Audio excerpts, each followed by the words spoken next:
ಹಾಗೊಂದು ಕ್ರಮ ಯಾಕೆ ಅದಕ್ಕಿಂತ ಹೆಚ್ಚಿನ ಅವಧಿಯನ್ನು ತಗೊಂಡಂತಾದ್ರೆ ನಿನ್ನ ದೇಹದೊಳಗಿರುವಂತಹ ಧಾತುವಿಗೆ ಅದು ವಿಪರೀತ ಪರಿಣಾಮ. ಹೌದಾ? ಹೌದು. ಗುರುಗಳೇ, ಏನು ಹಾಗಾಗಲಿಕ್ಕಿಲ್ಲ. ಈಗ ಒಳಗೆ ಗಾಳಿ ಸೋಕಲಿಲ್ಲ.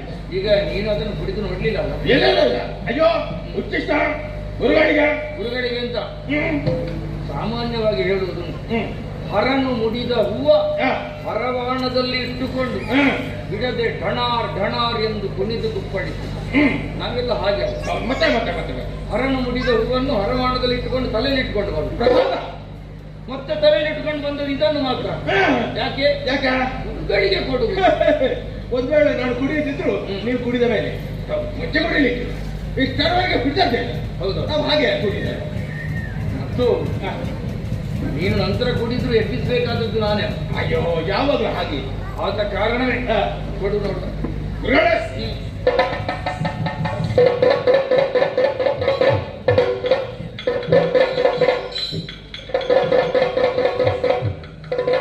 ಅದೆಂತದ್ದು ಮಾಡುದು?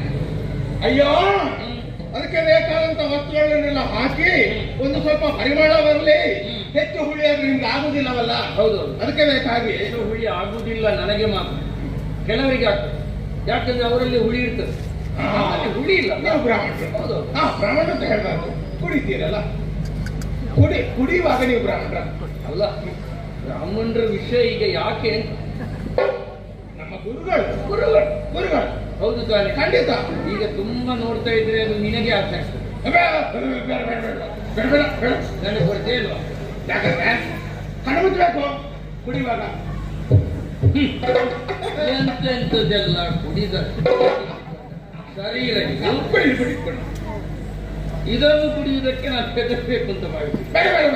ಏನು ಹೆದರಬೇಕಾದ ಅಗತ್ಯ ಇಲ್ಲ. ಮುಗಿಗೆ ಕೈ ಹಿಡಿಬೇಕಾ? ಶಿಷ್ಯನ ಮನೋಪ್ರೀತಿಗೆ ಬೇಕಾಗಿ ಗುರುಗಳ ಮೇಲಿರುವಂತಹ ನಿನ್ನ ಅನನ್ಯವಾದ